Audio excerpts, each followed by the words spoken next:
तो राशि है धनु। श्रवण करें प्रेम पूर्वक। और समस्या जो रहे ना, तो आप चैनल से जुड़ करके अपनी समस्याएं रख सकते हैं। प्रयास करेंगे आपके उस समस्याओं का निदान कैसे निकलेगा, किस तरह से वो कार्य सिद्ध होगा। ऐसे भी है शास्त्रोक्त रीति से, ऐसे कुछ भी टोटका वगैरह नहीं है। यहाँ पर टोटल कार्य शास्त्रोक्त रीति से ही हुआ करता है। आगे वृश्चिक राशि में रहेंगे।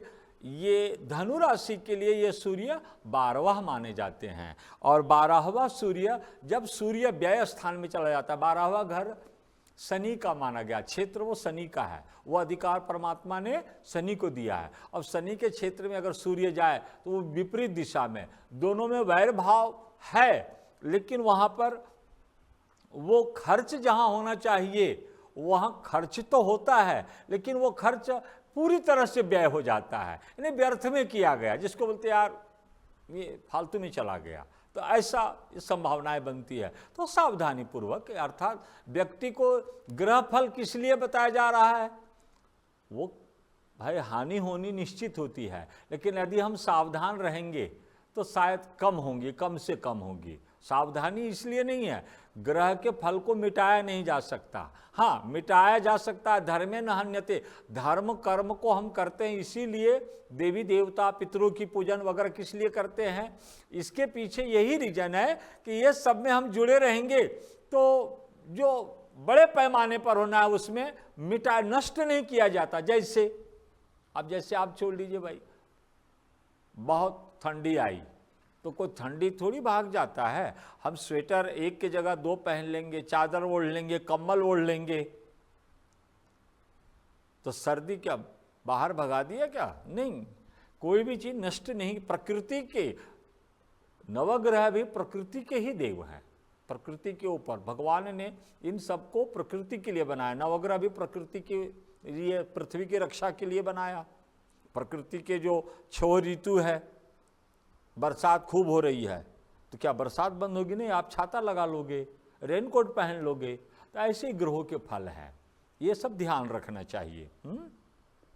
तो सूर्य 12वां होंगे भाई, अर्थ हानि के योग हैं, तो यहाँ पर सावधानी हो जाएंगे। इसी तरह से ये मंगल भी साथ में रहेंगे, वृश्चिक में ही रहेंगे। ये भी 16 नवंबर से 27 दिसंबर तक के रहेंगे ये।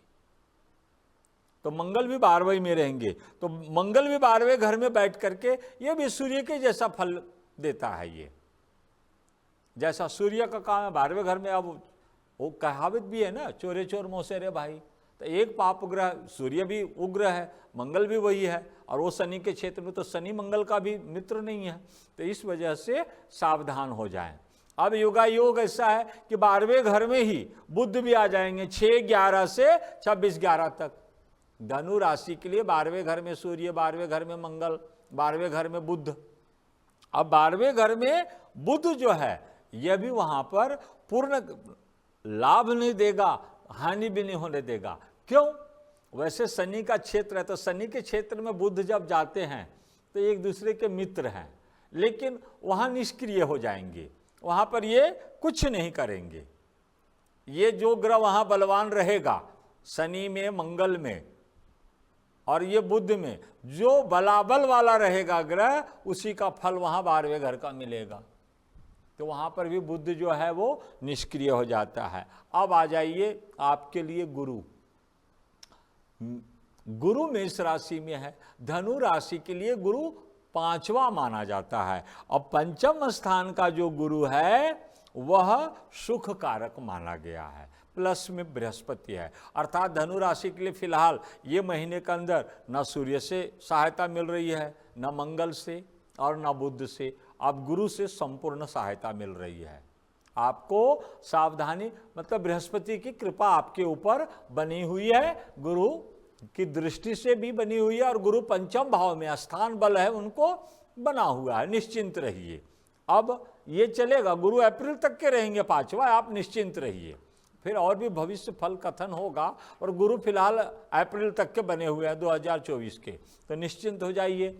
अब आ जाइए शुक्र। शुक्र कन्या राशि में 2/11 से 29/11 तक के हैं। अब नवंबर में पूरा ये शुक्र कन्या राशि के है। कन्या राशि का शुक्र अर्थात 10वां स्थान माना गया, यानी शुक्र 10वें स्थान पर हैं। अब शुक्र 10वें स्थान में बैठ करके क्या देंगे? यह भी जो है कोई ऐसी सूचना, कोई ऐसा कार्य जो अपने लिए हम उलझ जाएं, उसमें सुलझा हुआ नहीं होगा। 10वें घर में स्थान बल है शुक्र को, नीच का शुक्र 10वें घर में बैठा हुआ है, उच्च के दृष्टि से सुख को देख रहा है। पर जब भी ये कन्या राशि का शुक्र तो ये फलित है, ये शास्त्र ने निर्णय दिया है। कैसे दिया? कि लाभ का मालिक कर्म स्थान में, पर ऋण रोग और शत्रु स्थान का मालिक कर्म स्थान में।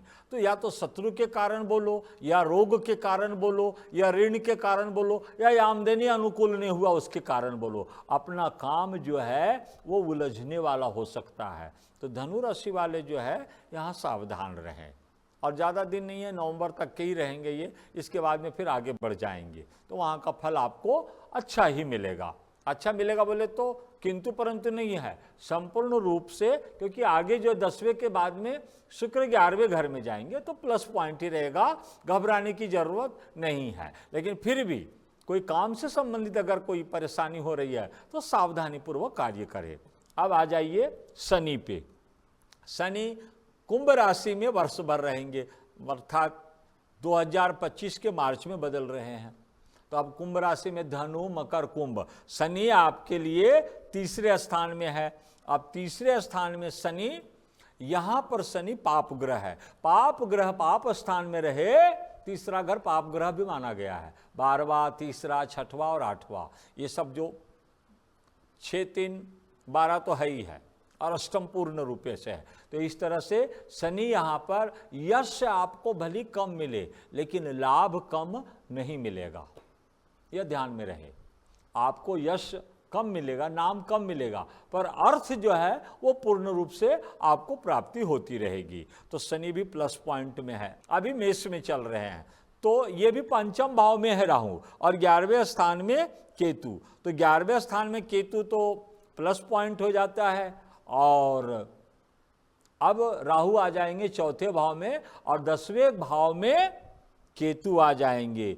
जब 10वें कहते हैं चतुर्थ भाव में राहु और 10वें स्थान में केतु, तो चतुर्थ में राहु वैर बुद्धि आपके बुद्धि को ऐसा परिवर्तन करेगा कि जिससे आप नहीं भी शत्रुता करते थे, जिससे आप विवाद नहीं भी करते थे, उससे आप विवाद करने पर उतावला रहेंगे कि नहीं, मैं उससे बिल्कुल फाइनल बोल ही देता।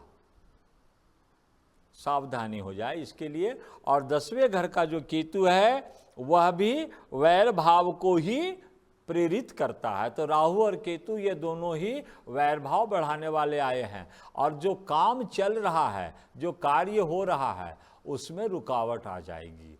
तो इसलिए सावधानी रहें। धनु राशि वाले अभी 28/11 तक के तो कोई टेंशन नहीं है। 28/11 के बाद में जो राहु केतु जो आ रहा है, ये आपके कार्य के लिए अच्छा नहीं माना जा रहा है। वैसे 10वें घर का जो केतु है वो मोक्ष कारक माना जाता है। तो आप निश्चिंत तो नहीं रहिए, क्योंकि मोक्ष का मतलब होता है निश्चिंत कर देना, चिंता नहीं रखना। तो इसलिए सावधानी पूर्वक, बृहस्पति की कृपा है, आप बृहस्पति इसी तरह से धर्म कार्य से आप जुड़े रहें, ताकि कहावत भी है, धर्मे न हन्यते व्याधि, यानी व्याधियाँ भी है। कुछ ऐसे गलत समय अगर आ रहा है तो परमात्मा की कृपा से ये सब चीज़ें नहीं आती है, अगर हम धर्म कार्य से जुड़े हुए रहते हैं।